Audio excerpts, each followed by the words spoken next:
Ever since I read The Tainted Cup and A Drop of Corruption by Robert Jackson Bennett, I have been on a huge fantasy mystery kick. It is my new favorite genre blend. I am impatiently waiting for the third book in that series, but it doesn't come out till August.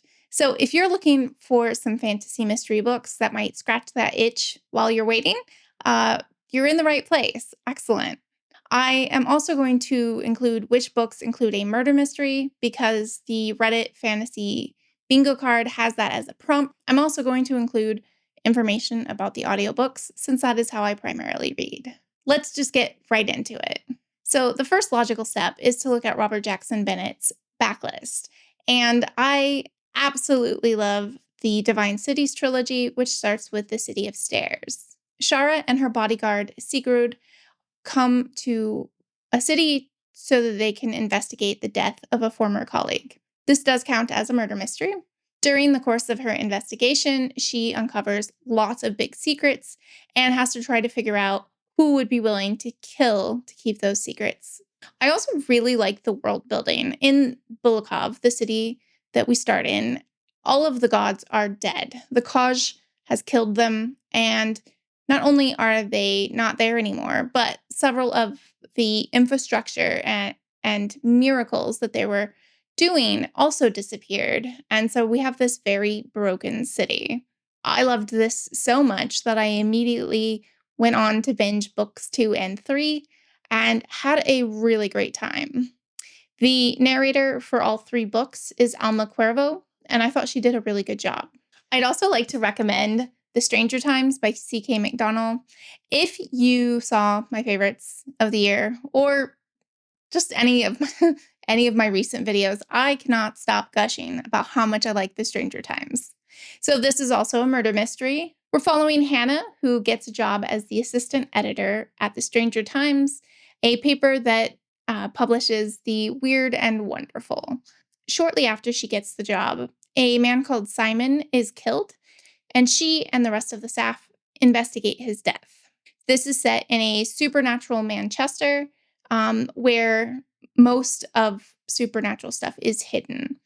The characters are great, the world building is inventive, and the writing is hilarious.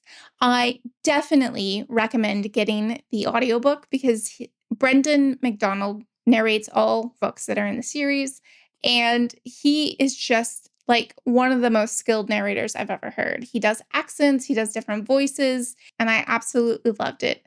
Would definitely recommend. And if you like it, there are 4 other books that you can check out. I will say that the other books in the series are not as strong of mystery, but there is kind of some mystery elements in all of the books. I'd also like to recommend The Raven Scholar by Antonia Hodgson. Now, I will admit, the mystery is not as strong and as prevalent as the fantasy elements. I wouldn't say that they're equal. However, I think that this is a really good book and I want to recommend it anyway. But go in knowing that the murder mystery, that's solved fairly quickly. We are following Nima, who is the Raven Scholar. The Emperor has served his term, and now members of the 8 different houses are going to compete for emperorship. However, the night before this is supposed to start, Gaida, the contestant for the Raven House, is murdered. And so Nima not only is tasked with solving her murder, but is also required to take her place in the competition. A competition that is dangerous and that she did not prepare for. I really enjoyed the world building and the different 8 houses that have different animal gods. I also really liked the characters. I think Saul was my favorite. He added some needed levity to the story. I am eagerly waiting for book 2. I don't know how many books are going to be in this trilogy or series, but I can't wait because the ending has a little bit of a cliffhanger, and I just want to know more. I want to know what these characters are doing next. I really enjoyed the audiobook. The narrator was Daphne Kuma, and she had a very pleasant British accent. So I said that The Tainted Cup is what ignited my love of fantasy mystery, but I realized I had already picked up one before, Rook by Daniel O'Malley. So this is not a murder mystery. We are following Mythony Thomas. She wakes up with no memories and has a note in her pocket saying that somebody is out to get her and that they erased her memories. And before the memories were erased, she tried to do as much as she could to prepare herself to relearn things. Several seers told her that this was going to happen, which gave her time to prepare. Somebody wants to kill her, but she is extraordinarily difficult to kill because she has special powers. When she touches a person, she can literally manipulate their nervous system. She can increase their pain. She can make them go blind. She can do a lot of things, which really, really hamper any would-be murderers. She works for a secret government agency called the Sheke, and there she is a Rook. While she is going through the motions at work, which is difficult without her memories, she is also trying to uncover who took her memories away, who wants her dead. And if that isn't enough, a huge supernatural threat is looming, and she needs to figure out how she's going to deal with it. There were lots of twists and turns, and I really enjoyed the world building. She is not the only powered person. Most people that work in the Sheke have some sort of powers. The audiobook is narrated by Susan Durden, and I thought she did a very good job. She has a very posh British accent, and that really helped center me in England where it is set. I learned that there are actually 4 books in this series, and so I'm actually in the process of rereading this so that I can carry on. Had to refresh my memories though, because there's lots to uncover. So I don't read a lot of YA, but I have heard really good things about Legendborn by Tracy Deon, and so I decided to pick it up. We are following Bree, a 16-year-old girl who just lost her mother. She gets accepted into a college program at her mother's alma mater and decides to go. When she gets there, though, she stumbles across a huge secret. She infiltrates into the secret society to learn, was her mother's death an accident or did she get in somebody's way? I obviously can't tell you if it's a murder mystery because that is part of the discovery. The audiobook was good as well and was narrated by Janice Abbott Pratt. She did a variety of some American Southern accents, and I really enjoyed her narration. This is a trilogy, and I do plan to continue. I've been pretty open about my chronic illness, and I really enjoy reading disability rep. So I was excited to pick up The Undetectables by Courtney Smyth. The tagline is "Be gay, solve crimes, take naps." And that is because our protagonist, Mallory, has fibromyalgia, and it really affects how she is able to investigate because she is often fatigued and in pain. So when Mallory was 14, a man died in her house and became a ghost. And she became determined to solve the case. Who murdered Theodore? Mallory, her 2 witchy friends, and Theodore the ghost decide to form a detective agency to solve crime. There is a magical serial killer in their area, and they get hired to basically solve this crime. People are hearing a whistle and then chewing their tongues off, and then their bodies are also have carved symbols in them. This is a very unusual case, and honestly, with them not even solving their first, the people who hire them, it's kind of a last-ditch effort. They're like, I guess these people can look into it.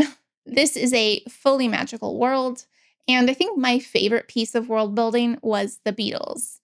Literally beetles that can determine what kind of magic was used. Was it an elf? Was it a human? Was it a witch? Was it whatever? The beetles can tell and form different colors for the different options. The fact that they were used to help determine who could have been the murderer, I thought was really clever and really interesting. The 3 witches and Theodore have a great friendship, and I really like exploring books with strong friendships. My only caveat is Mallory is constantly being called smart and clever and good at deducing things. But I figured out who the killer was before she did. And I felt like by bumping her up as so clever and then waiting a long time to be able to figure out the case. That was kind of my only quibble with this one. There are more books in the series, and I definitely plan to continue. The narrator is Matthew Lloyd Davies, and I thought he did a decent job. I would also like to recommend Strange Practice by Vivian Shaw. We are following Dr. Greta Helsing, and she is a doctor to the undead, to all of the supernatural creatures who need some medical care. She is called to a vampire's house because another vampire has been attacked. The perpetrator not only injured the vampire, but also injected something toxic that was going to make him get even worse, which is why the doctor was called in. However, this is just the start. More and more supernatural creatures are meeting with monks with crazy glowing blue eyes, and she works really hard to figure out what the hell is going on. I really enjoyed this and am happy that there are 2 more books in the series. The audiobook was narrated by Susanna Hampton, and she has a very lovely British accent that I thought made this audiobook really worthwhile. Well, if 2 genres are not enough, you're like, okay, fantasy mystery, but I also want some romance. I've got the perfect thing to recommend to you, which is A Restless Truth by Freya Marske. This is technically the second in a trilogy, but as they're more companion novels, I think you can read this as a standalone. The tagline is magic, murder, shipboard romance. So, what more do you want? So we are following Maud as she accompanies an old woman on a voyage across the sea. The old woman is killed by magical means, and the magical artifact that she had is stolen. We follow Maud as she meets up with another woman, Violet. They rush together to try to solve the murder, recover the artifact before they dock and the culprit gets away. And they also become romantically entangled. The narrator was Aisha Kala. The audiobook was fine, but feel free to read it in whatever format you like best. My last suggestion might be a bit of a stretch, but it's just too good not to include. So I am recommending Guards and Men-at-Arms by Terry Pratchett. The first book, Guards, is all about the City Watch, and which are basically police, and they are trying to solve who summoned a dragon. Now, I don't think the mystery in the first book is as heavy. It is not as equal. However, the follow-up, Men-at-Arms, is definitely a murder mystery with lots more mystery elements in a fantastical city. The City Watch grows from books 1 to 2, and so we get to meet even more really interesting characters. They are all tasked with trying to solve these multiple murders. The audiobook is fantastic, and I absolutely recommend that being the way you go. All of the books that have been redone have multiple narrators, and both City Watch and Men-at-Arms had 3 narrators: John Culshaw, Peter Serafinowicz, and Bill Nighy. I have absolutely loved diving into the mystery fantasy genre blends. I have so many more that I really want to read, and let me know if you'd like a part 2, because I'm going to read them anyway. But if you're interested in more, just let me know that down in the comments. Also, if you have any great recommendations for fantasy mystery genres, put those in the comments too. My appetite is nearly insatiable, and I am really enjoying exploring this genre blend more. If you enjoy my bookish videos, subscribe, join the community, join the conversation. We'd love to have you. Tell me, what have you been reading recently? Let's have a chat in the comments down below. Thanks for joining me. Happy reading.